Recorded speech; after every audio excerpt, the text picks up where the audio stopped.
Hello students, आज बात करेंगे +2 केमिस्ट्री की यूनिट 4 के 5th पार्ट की। +2 केमिस्ट्री की जो 4th यूनिट है डेट इज केमिकल काइनेटिक, उसका आज 5वां लेक्चर है। तो आज हम बात करेंगे ऑर्डर ऑफ रिएक्शन की और साथ में यूनिट ऑफ रेट कांस्टेंट की। अभी तक हमने पढ़ा है इसमें कि रिएक्शन का जो रेट है वो हम दो तरह से निकालते हैं, एक लॉ ऑफ मास एक्शन से, दूसरा रेट लॉ से। लॉ ऑफ मास एक्शन एक थ्योरेटिकल कंसेप्ट है। हम रिएक्शन को देख के ही उस रिएक्शन के अंदर जो रिएक्टेंट के कोफिशिएंट होते हैं उनको ही हम पावर में लेके जाते हैं, उन पावर को ही हम मानते हैं कोफिशिएंट। लेकिन रेट लॉ के अंदर हम रिएक्शन का मैकेनिज्म स्टडी करते हैं और उसके बाद बताते हैं कि उस रिएक्शन का रेट क्या होगा। यानी कि रेट लॉ एक्सपेरिमेंटली है और लॉ ऑफ मास एक्शन एक थ्योरेटिकल कंसेप्ट है।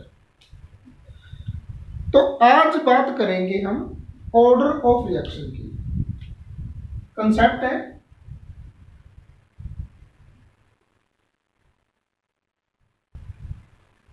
Order of reaction.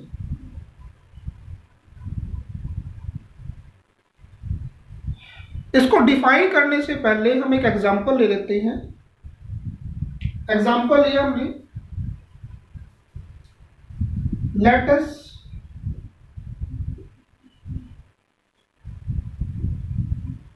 consider a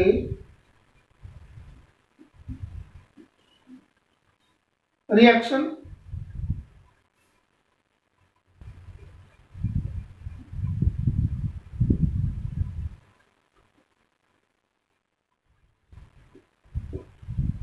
ये हमने कोई जनरल रिएक्शन ले ली।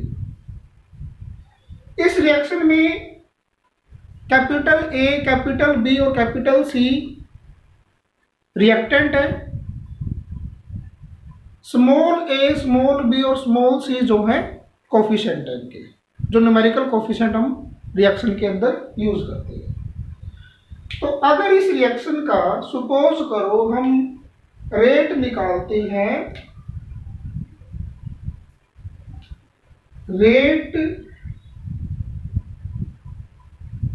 According to law of mass action. तो रिएक्शन का रेट क्या होगा? Rate directly proportional to multiplication of molar concentration of each reactant and raised to the power their numerical coefficient। Capital A का coefficient, small ए, capital B का coefficient small B और capital C का coefficient small C. तो ये जो है reaction का rate आता है, यानी कि डायरेक्टली प्रोपोर्शनल को हटा के कांस्टेंट लिखते हैं के, ए की मोलर कंसेंट्रेशन की पावर ए, बी के मोलर कंसेंट्रेशन की पावर बी और सी के मोलर कंसेंट्रेशन की पावर सी। सपोज करो हमने इसको एक्सपेरिमेंटली इसका रेट फाइंड आउट किया, यानी कि according to rate law experimentally rate find out किया, जो आया rate directly proportional to A की मोलर कंसेंट्रेशन मल्टीप्लाई बी की मोलर कंसेंट्रेशन मल्टीप्लाई सी की मोलर कंसेंट्रेशन और इनकी पावर पी, ए की पावर पी, बी की पावर क्यू और सी की पावर आर। कोफिशिएंट चेंज कर दिए मैंने, क्योंकि जो रेट लॉ है वो एक्सपेरिमेंटली है, और एक्सपेरिमेंटली जब हम रेट निकालते हैं तो क्या पता जो कोफिशिएंट है वो चेंज हो जाए। ये हमने रेट लॉ के अंदर पढ़ा था, यानी कि इक्वल भी हो सकती हैं, A B C P Q R के इक्वल भी हो सकते हैं, लेकिन कब होंगे? जब रिएक्शन एलिमेंट्री होगी, मतलब सिंगल स्टेप वाली होगी। अगर रिएक्शन मल्टी स्टेप वाली है तो फिर A B C P Q R के इक्वल नहीं होगी। तो हम यहाँ पे लिखेंगे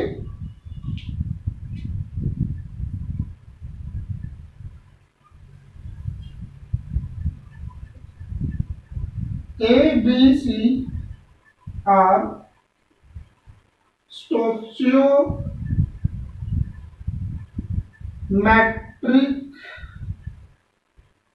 कोफिशिएंट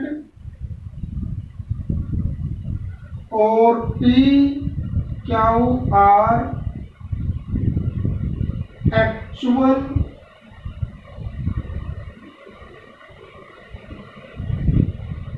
कोफिशिएंट, ये एक्चुअल कोफिशिएंट होगी।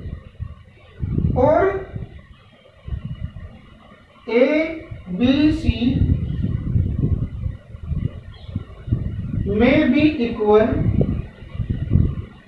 To P Q R, equal हो सकते हैं और मे नॉट बी इक्वल, और may not be equal. Equal किसके लिए होंगे? एलिमेंट्री रिएक्शन के लिए, सिंगल स्टेप वाली रिएक्शन के लिए। फिर तो जो ये ए बी सी है, स्मॉल ए बी सी, यही रिएक्शन के एक्चुअल कोफिशिएंट होंगे, रिएक्टेंट के एक्चुअल कोफिशिएंट होंगे। लेकिन अगर रिएक्शन कॉम्प्लेक्स है, एक से ज़्यादा स्टेप कंज्यूम करती है, तो फिर ये जो स्मॉल ए बी सी है ये रिएक्शन के एक्चुअल कोफिशिएंट नहीं होंगे। हमें रिएक्शन का मैकेनिज्म स्टडी करना पड़ेगा, और उस मैकेनिज्म में जो स्लो स्टेप होगा रिएक्शन का, उस स्लो स्टेप के अंदर रिएक्टेंट के जो कोफिशिएंट होते हैं वही कोफिशिएंट जो है एक्चुअल माने जाएंगे। तो यानी कि इस रिएक्शन में रेट लॉ के अकॉर्डिंग रेट आया, rate is equal to rate constant A की पावर पी, बी की मोलर कंसेंट्रेशन की पावर क्या हो, सी की मोलर कंसेंट्रेशन की पावर आर। तो फिर जो रिएक्शन का ऑर्डर होगा वो आएगा, यानी कि ऑर्डर जो होगा, ऑर्डर ऑफ रिएक्शन वो आएगा P plus Q plus R, P plus Q plus R. यानी कि रेट लॉ के अंदर जो रेट इक्वेशन है, उस रेट इक्वेशन के अंदर जो कोफिशिएंट है, एक्चुअल कोफिशिएंट, उन कोफिशिएंट को सम कर दो, एक दूसरे में ऐड कर दो, तो वो रिएक्शन का क्या बन जाएगा? ऑर्डर बन जाएगा। यानी कि हम ऑर्डर कैसे निकालते हैं? ऑर्डर निकालने के लिए रेट निकालना पड़ता है, ऑर्डर निकालने के लिए रेट निकालना पड़ता है। और रेट कौन सा निकालते हैं? एक्सपेरिमेंटली, रेट लॉ के अकॉर्डिंग जो रेट आता है, क्योंकि उसी के अंदर हमें पता लगेगा कि जो कोफिशिएंट हम यूज कर रहे हैं वो एक्चुअल है या सिर्फ स्टोचियोमेट्री है। स्टोचियोमेट्री का मतलब होता है वो कोफिशिएंट जो रिएक्शन को बैलेंस करने के लिए लगाती है। क्या पता वो एक्चुअल कोफिशिएंट ना हो, रिएक्शन एक से ज़्यादा स्टेप ले रही हो कंप्लीट होने में। तो इट मीन्स जो रेट लॉ के अकॉर्डिंग आता है, और उस रेट के इक्वेशन के अंदर जो कोफिशिएंट यानी कि जो पावर होती है, उन पावर को सम करोगे तो रिएक्शन का क्या निकलेगा? ऑर्डर निकलेगा। हमें लॉ ऑफ मास एक्शन का यहाँ यूज नहीं करना। तो यानी कि ऑर्डर ऑफ रिएक्शन क्या बना? Order of reaction is the sum of coefficient of reactant, sum of coefficient of reactant, और वो रिएक्टेंट जो किसके अंदर है? रेट लॉ की इक्वेशन के अंदर है, यानी कि रेट इक्वेशन के अंदर है, जो एक्चुअल कोफिशिएंट है। तो यानी कि order of reaction is the sum of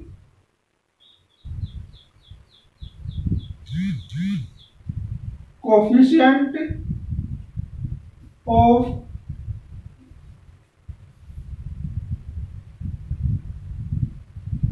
reacting species, जितनी भी स्पीसीज रिएक्ट करेंगी, रिएक्टिंग स्पीसीज, स्पीसीज वर्ड इसलिए यूज करते हैं क्योंकि स्पीसीज में सब कुछ आ जाता है, एटम, आयन, मॉलिक्यूल सब कुछ आ जाते हैं। तो रिएक्टेंट कुछ भी हो सकते हैं, एटम भी हो सकता है, आयन भी हो सकते हैं और मॉलिक्यूल भी हो सकते हैं।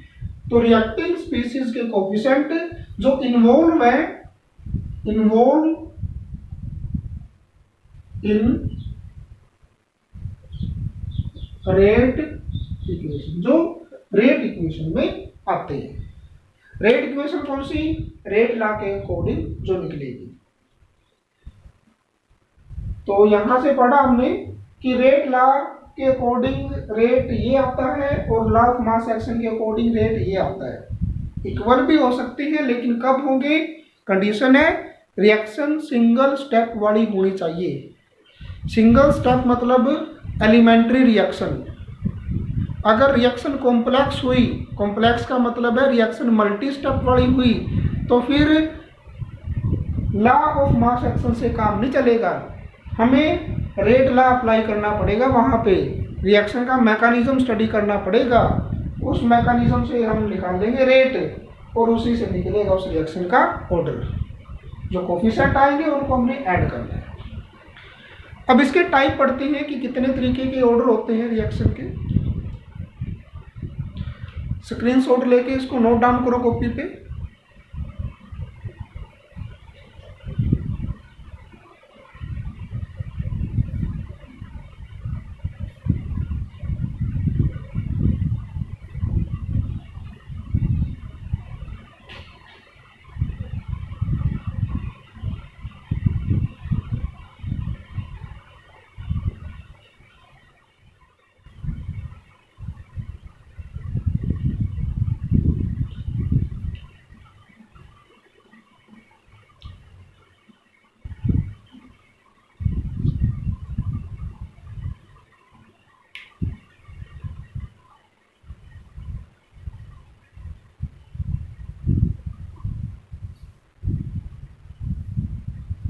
First order reaction. देखो किसी रिएक्शन का ऑर्डर फर्स्ट कैसे होता है, ऑर्डर ए कैसे होता है, एग्जाम्पल से समझेंगे इसमें। जैसे अमोनियम नाइट्राइट है, अमोनियम नाइट्रेट NH4NO2, नाइट्राइट ले लो NH4NO2। जब इसको हीट करते हैं तो ये डिकम्पोज होता है और डिकम्पोज होके देता है नाइट्रोजन गैस और वाटर। ये मैकेनिज्म है, मतलब सिंगल स्टेप वाली रिएक्शन है। तो इसका रेट क्या आएगा? रेट आएगा, मैं डायरेक्ट लिख रहा हूं, rate constant multiply two ammonium nitrite की मोलर कंसेंट्रेशन और इसका कोफिशिएंट है 1, तो यहां हमने 1 लगा दिया। तो इसका मतलब है इस रिएक्शन का ऑर्डर क्या हुआ? ऑर्डर ऑफ रिएक्शन, कोफिशिएंट 1 है तो इस रिएक्शन का ऑर्डर हुआ 1। तो मतलब ऐसी रिएक्शन जिन रिएक्शन का रेट सिर्फ एक रिएक्टेंट की मोलर कंसेंट्रेशन पे डिपेंड करे। देखो इस रिएक्शन का जो रेट है वो सिर्फ इसी रिएक्टेंट की मोलर कंसेंट्रेशन पे डिपेंड कर रहा है, पावर 1 है। तो ऐसे रिएक्शन को बोलते हैं फर्स्ट ऑर्डर रिएक्शन, यानी कि the reaction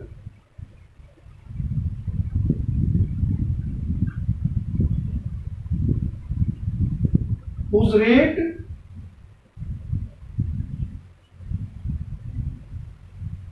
depends upon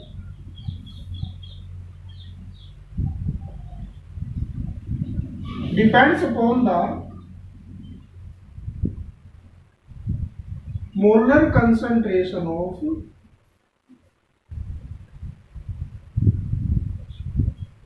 one reactant। तो इस रिएक्शन का ये एग्जाम्पल है, रियल एग्जाम्पल है। अगर हम जनरल एग्जाम्पल लेंगे, late a general example, general reaction ले लेते हैं कोई, जिसमें ए क्या होगा, रिएक्टेंट होगा और प्रोडक्ट बना रहा है। तो इस रिएक्शन का जो रेट है वो क्या होगा, rate is equal to rate constant multiply A की मोलर कंसेंट्रेशन और उसका कोफिशिएंट 1 है तो पावर में 1 चला जाएगा। तो ये जो है इस रिएक्शन का जनरल एग्जांपल है। तो मतलब ऐसी रिएक्शन जिनका रेट सिर्फ एक रिएक्टेंट की मोलर कंसेंट्रेशन पे डिपेंड करता है उन्हें बोलते हैं फर्स्ट ऑर्डर रिएक्शन। आगे है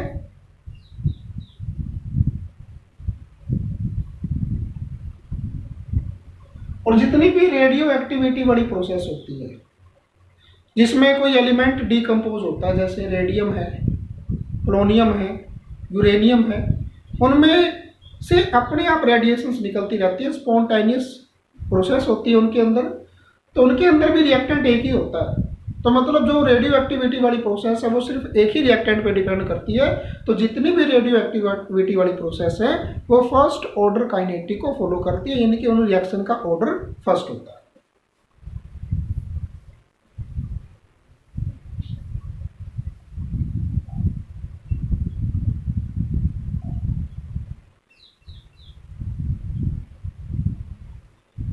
आगे है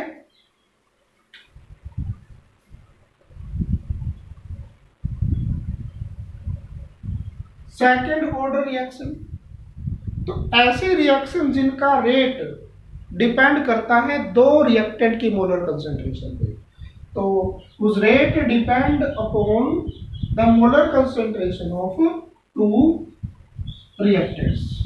दो रिएक्टेंट की मोलर कंसेंट्रेशन पर रेट डिपेंड करेगा। लेट ए जनरल रिएक्शन जिसमें 2A प्रोडक्ट बना रहा है, तो यहां से रेट क्या होगा इस रिएक्शन का, रेट कांस्टेंट ए की मोलर कंसेंट्रेशन की पावर कितनी आ जाएगी, 2, क्योंकि यहाँ कोफिशिएंट जो है, जो एक्चुअल कोफिशिएंट है वो 2 है। ये ऐसे भी हो सकता है A प्लस बी, रिएक्टेंट दो हो सकती है और अलग अलग भी हो सकते हैं। प्रोडक्ट,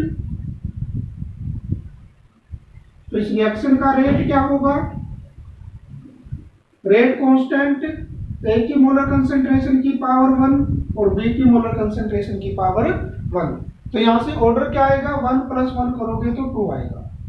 तो यानी कि इन रिएक्शन का ऑर्डर 2 है। कोई रियल एग्जांपल ले लेते हैं, जैसे हाइड्रोजन आयोडाइड है। जब इसको हीट करते हैं तो ये डिकम्पोज होता है, क्या क्या देता है, हाइड्रोजन गैस देता है और आयोडीन गैस देता है। तो इस रिएक्शन का रेट क्या हुआ, rate is equal to K और HI रिएक्टेंट है, उसकी मोलर कंसेंट्रेशन की पावर 2 आ जाएगी, क्योंकि एक्चुअल कोफिशिएंट इसका 2 है। ये सारा कुछ एक्सपेरिमेंटली फाइंड आउट करके तभी एग्जांपल लिखा हुआ है। तो ये रिएक्शन है सेकंड ऑर्डर रिएक्शन, यानी कि जिन रिएक्शन का रेट दो रिएक्टेंट की मोलर कंसेंट्रेशन पे डिपेंड करता है उन्हें बोलते हैं सेकंड ऑर्डर रिएक्शन। इसके बाद है थर्ड ऑर्डर रिएक्शन। उसमें 3 रिएक्टेंट आ जाएंगे।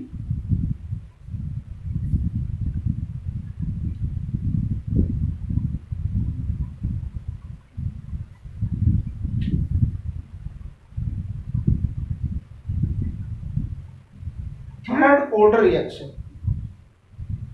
So the reaction whose rate depends upon the molar concentration of 3 reactants. ऐसे रिएक्शन को बोलते हैं थर्ड ऑर्डर रिएक्शन, जैसे एक जनरल एग्जांपल ले लिया 3A प्रोडक्ट, तो यहां से रेट बना इसका A की मोलर कंसेंट्रेशन की पावर 3। तो ऑर्डर क्या हुआ इसका 3 हुआ, क्योंकि पावर में 3 है, कोफिशिएंट इसका 3 है। ये ऐसे भी हो सकता है A B plus C product, तो रेट हुआ कि A की मोलर कंसेंट्रेशन की पावर 1, B की मोलर कंसेंट्रेशन की पावर 1 और C की मोलर कंसेंट्रेशन की पावर भी 1। तो 1 प्लस 1 प्लस 1 कितना ऑर्डर हो जाएगा 3 हो जाएगा। हम इनके कोफिशिएंट को ऐड करेंगे तो ऑर्डर कितना हो जाएगा 3 हो जाएगा। ऐसे भी हो सकता है ये 2A प्लस B प्रोडक्ट, तो रेट इज इक्वल टू के A की पावर 2 B की पावर 1, या फिर B के आगे भी 2 हो सकता है, तो उसमें B की पावर 2 आ जाएगी, A की पावर 1 आ जाएगी। जैसे हमें क्या करना है, एक रियल एग्जांपल ले लेते हैं, नाइट्रोजन मोनोऑक्साइड का ऑक्सीडेशन करेंगे। तो यहां से नाइट्रोजन डाइऑक्साइड गैस मिलेगी, तो इस रिएक्शन का रेट क्या आएगा, rate is equal to rate constant nitrogen monoxide की पावर 2 आ जाएगी और ऑक्सीजन की मोलर कंसेंट्रेशन की पावर 1 आ जाएगी। तो इस रिएक्शन का ऑर्डर क्या होगा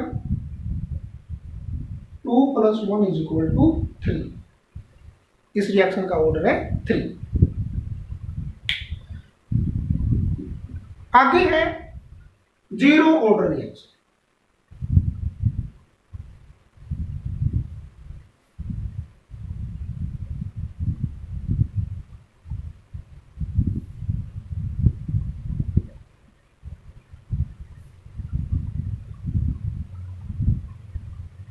जीरो ऑर्डर रिएक्शन,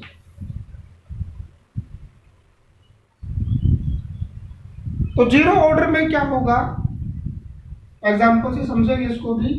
मान लो एक रिएक्शन है ये और प्रोडक्ट बन रहा है कब, जब लाइट की प्रेजेंस है। लाइट के बिना प्रोडक्ट नहीं बनेगा इसमें। इट मींस इस रिएक्शन का रेट क्या होगा, rate is equal to A की मोलर कंसेंट्रेशन की पावर 0, क्योंकि इस रिएक्शन का रेट रिएक्टेंट की अमाउंट पे डिपेंड नहीं कर रहा।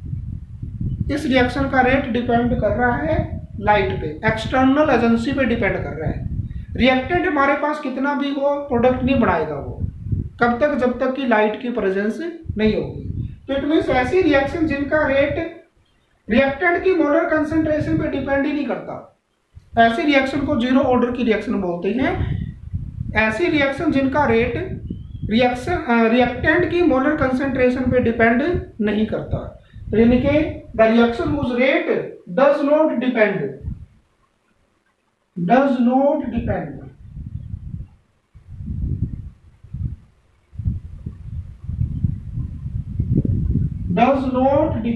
Upon the molar concentration of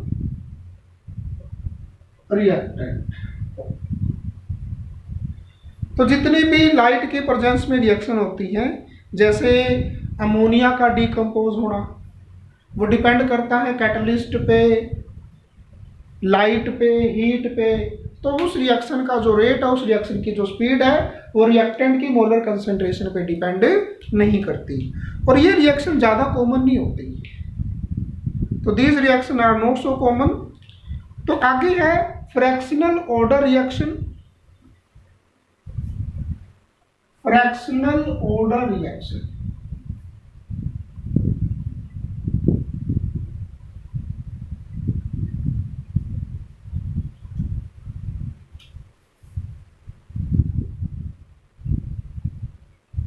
fractional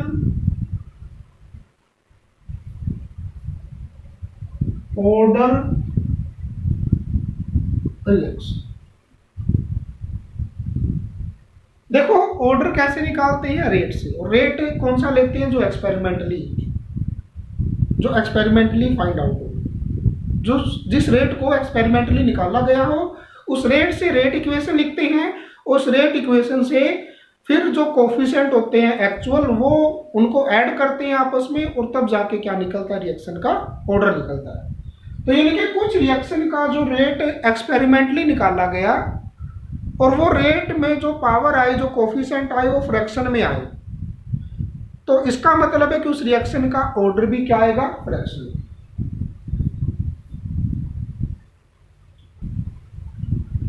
the order of some reaction comes out to fractional, it comes out to fractional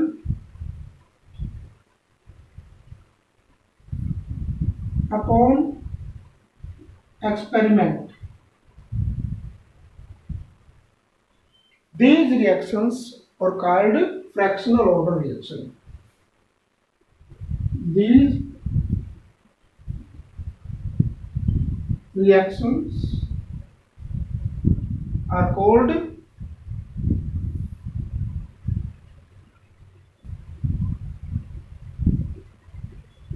fractional order reaction. तो एक एग्जांपल लेते हैं, जैसे हाइड्रोजन और ब्रोमीन का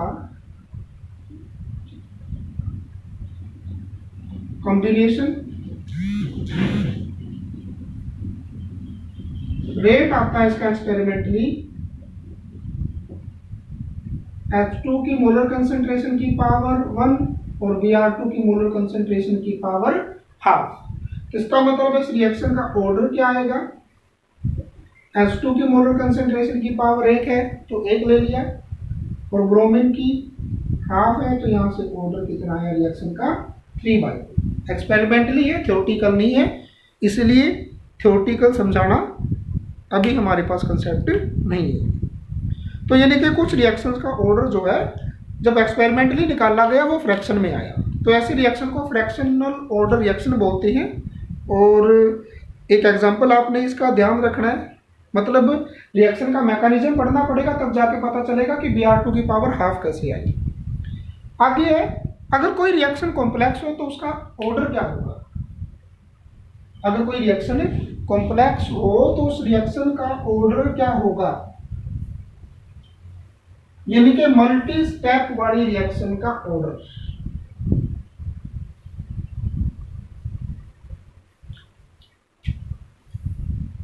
order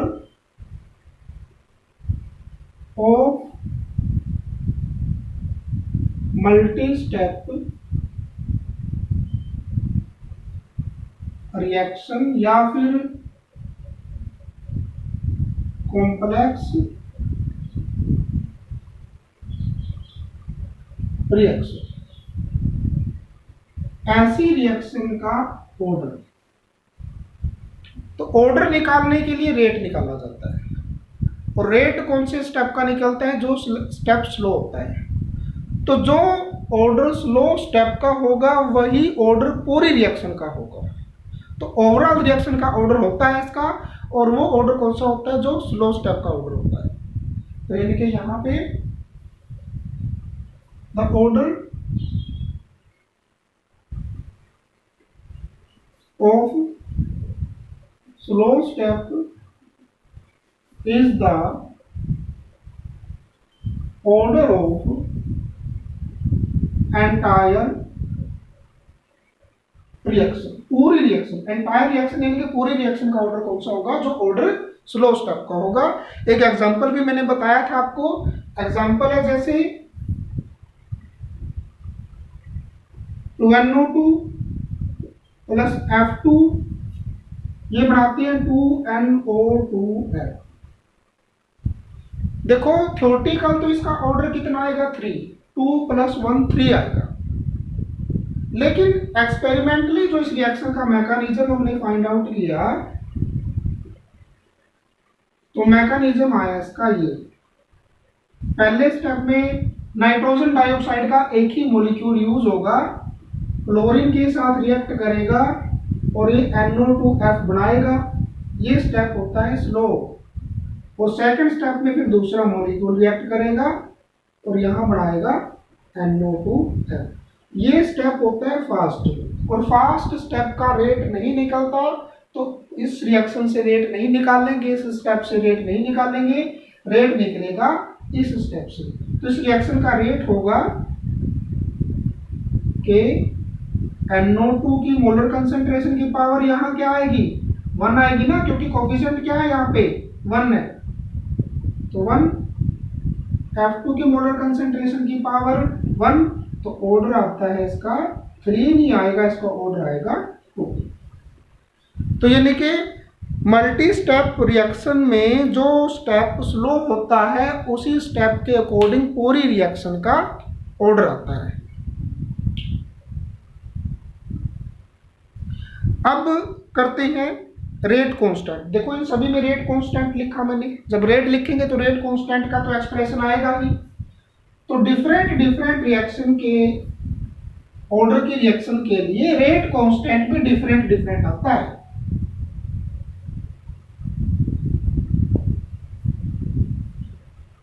unit of rate constant मैंने difference में बताया था कि रेट कांस्टेंट की यूनिट डिपेंड करती है ऑर्डर पे, रिएक्शन के ऑर्डर पे। और साथ में कहा था कि ऑर्डर का कंसेप्ट आगे आएगा। तो अभी ऑर्डर का कंसेप्ट कंप्लीट हो गया, तो अभी रेट कांस्टेंट की यूनिट देखो क्या आएगी। लेट ए रिएक्शन, एक रिएक्शन ले लिया हमने, जिस रिएक्शन में क्या है Na मिलके प्रोडक्ट बना रहे हैं,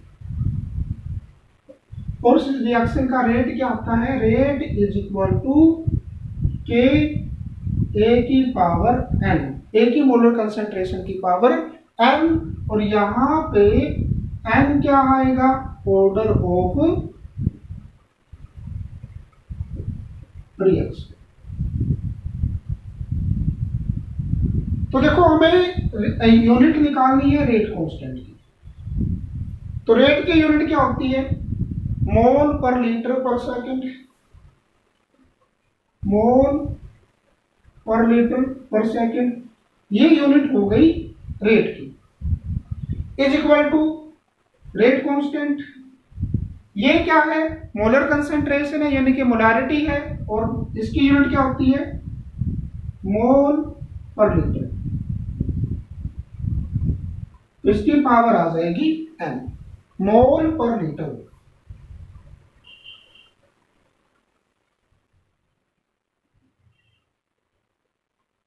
क्योंकि यहाँ पे पावर क्या है, n है। हमें वैल्यू चाहिए रेट कांस्टेंट की, तो k की वैल्यू क्या आएगी, ये वैल्यू इसके नीचे आ जाएगी, तो आंसर आएगा मोल पर लीटर पर सेकंड डिवाइड बाय मोल पर लीटर की पावर n। अब n की वैल्यू पुट करने से हमारे पास रिएक्शन का ऑर्डर आएगा, और उस ऑर्डर के लिए रेट कांस्टेंट आएगा, और रेट कांस्टेंट की यूनिट आएगी, यानी कि for 0 order reaction K is equal to 0 order reaction के लिए n की वैल्यू 0 पुट करेंगे, तो यहां से K की वैल्यू क्या आएगी, K इज इक्वल टू मोल पर लीटर पर सेकेंड डिवाइड बाय मोल पर लीटर की पावर 0, n की जगह 0 पुट कर दिया, तो फिर नीचे वाली टर्म क्या हो जाएगी 1, क्योंकि किसी की पावर अगर 0 हो तो वो 1 हो जाता है। तो यहां से K की वैल्यू क्या आ जाएगी, मोल पर लीटर पर सेकेंड। तो ये लिखे 0 ऑर्डर रिएक्शन की रेट कांस्टेंट की यूनिट होती है मोल पर लीटर पर सेकेंड। इसी तरीके से फॉर फर्स्ट ऑर्डर रिएक्शन में आप n की जगह 1 पुट करोगे तो ये टर्म एज इट इज आ जाएगी, इससे ये कट जाएगा तो बचेगा क्या, सेकंड इनवर्स। तो यानी कि फर्स्ट ऑर्डर के लिए n की वैल्यू 1 पुट करने से k की वैल्यू आती है सेकंड इनवर्स। तो इसी तरीके से आप सेकंड ऑर्डर की निकाल सकते हो। n की वैल्यू 2 पुट करोगे सेकंड ऑर्डर की आएगी, n की वैल्यू 3 पुट करोगे थर्ड ऑर्डर रिएक्शन के रेट कांस्टेंट की यूनिट आ जाएगी। तो मतलब जैसे जैसे रिएक्शन का ऑर्डर चेंज होता है वैसे वैसे रेट कांस्टेंट की यूनिट भी चेंज होती है। अब अगर रिएक्शन गैसियस फेज में देखियो, if reaction in gaseous phase, तो फिर वहां जो है रिएक्टेंट की कंसंट्रेशन हम लेंगे, प्रेशर की यूनिट क्या होती है बार या एटमॉस्फेयर उसमें। तो यानी कि फिर मोल पर लीटर की जगह पे, मोल पर लीटर की जगह पे आपने क्या लेना है, बार।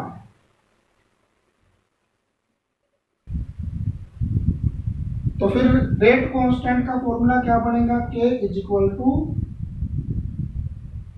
बार second inverse divide by bar की पावर n। तो n की वैल्यू 0 पुट करोगे तो फर्स्ट मतलब कि जीरो ऑर्डर के लिए रेट कांस्टेंट की यूनिट आ जाएगी गैसियस फेज रिएक्शन के लिए। 1 पुट करोगे फर्स्ट ऑर्डर रिएक्शन के रेट कांस्टेंट की वैल्यू आ जाएगी, यूनिट आ जाएगी।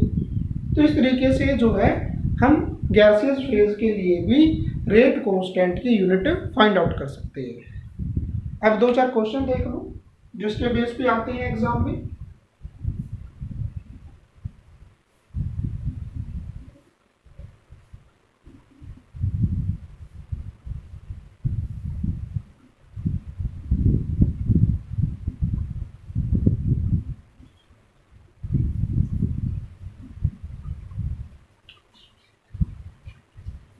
एनसीईआरटी के क्वेश्चन ले रहा हूं मैं। रिएक्शन का रेट दे रखा है, रिएक्शन का रेट दे रखा है, रेट इज इक्वल टू के ए की पावर 1/2, बी के मोलर कंसेंट्रेशन की पावर 3/2 और इस रिएक्शन का ऑर्डर पूछ रखा है। ऑर्डर क्या होगा, तो ऑर्डर क्या होगा, आपने जस्ट पावर को ऐड करना है, 1/2 प्लस में 3/2 आंसर क्या आएगा 4/2, यानी कि रिएक्शन का ऑर्डर क्या है 2 है। उसी तरीके से एक और दे रखा है, rate is equal to rate constant A की मोलर कंसेंट्रेशन की पावर 3/2 और बी के मोलर कंसेंट्रेशन की पावर -1। तो यहां से रिएक्शन का ऑर्डर क्या आएगा, ऑर्डर इज इक्वल टू 3/2 -1, इन दोनों को ऐड करना है ना। तो -1 जो है हमने ऐड किया, -1 को तो ये माइनस प्लस क्या हो गए माइनस हो गए। तो यहां से आंसर क्या आ जाएगा 1/2। तो इस रिएक्शन का ऑर्डर क्या हुआ 1/2 हुआ। एक न्यूमेरिकल और देखो, आपको रेट कांस्टेंट की वैल्यू दे रखी है और ऑर्डर फाइंड आउट करना हो जाए। मान लो रेट कांस्टेंट दे रखा है आपको K is equal to 2.3 multiply 10⁻⁵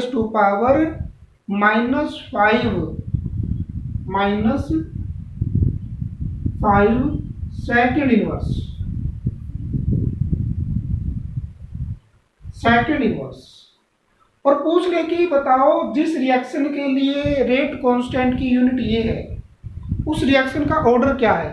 तो कोई न्यूमेरिकल नहीं है ये, यहाँ पे जस्ट हमें रेट कांस्टेंट की यूनिट देखनी है, उस यूनिट से ही हमें आंसर पता लग जाएगा। रेट कांस्टेंट की यूनिट है सेकंड इनवर्स और सेकंड इनवर्स जो है वो किसके लिए होती है फर्स्ट ऑर्डर रिएक्शन के लिए। तो ऑर्डर क्या आएगा इस रिएक्शन का फर्स्ट ऑर्डर रिएक्शन है ये। एक और देख लो, जैसे रेट कांस्टेंट की वैल्यू दे रखी है 3.0 इंटू 10⁻⁸ मोल पर लीटर पर सेकेंड ये दे रखा है। तो जस्ट आपने क्या करना है, पीछे से रेट कांस्टेंट की यूनिट देखनी है और ये किसके लिए आती है? जीरो ऑर्डर रिएक्शन के लिए। तो मतलब इस रिएक्शन का ऑर्डर क्या हुआ? जीरो ऑर्डर रिएक्शन की वाली रिएक्शन है ये। तो ये इस तरीके से आपने क्वेश्चंस को जो है नोटबुक से, जो आपकी केमिस्ट्री की बुक आती है एनसीईआरटी की, या कोई हेल्प बुक है या रेफरेंस बुक है, वहाँ से 2-4 क्वेश्चन और इसी तरीके से ट्राई करने हैं। तो अगर आपको किसी भी कंसेप्ट के रिगार्डिंग कोई भी प्रॉब्लम होती है, कोई कंसेप्ट आपको समझ नहीं आता, या कोई लाइन या कोई वर्ड का मीनिंग नहीं समझ में आता, तो कमेंट में कमेंट किया करो, मैं कमेंट का आंसर जरूर दूंगा आपको। और अगर वीडियो अच्छी लगे, आपको समझ में आ जाती है, तो प्लीज़ वीडियो को लाइक भी किया करें और शेयर भी किया करें अपने फ्रेंड्स के साथ, क्योंकि लॉकडाउन में जो है सभी की स्टडीज़ जो है रुकनी नहीं चाहिए, कंटिन्यू रहनी चाहिए। वो कंटिन्यू कब रहेगी? जब हम एक दूसरे की हेल्प करेंगे। वो हेल्प कब होगी? जब हम स्टडी मटेरियल अपने फ्रेंड्स को प्रोवाइड करेंगे। स्टडी मटेरियल का मतलब है आप इस वीडियो को ही शेयर करो और उनको भी इसी तरीके से कंसेप्ट करने के लिए बोलो।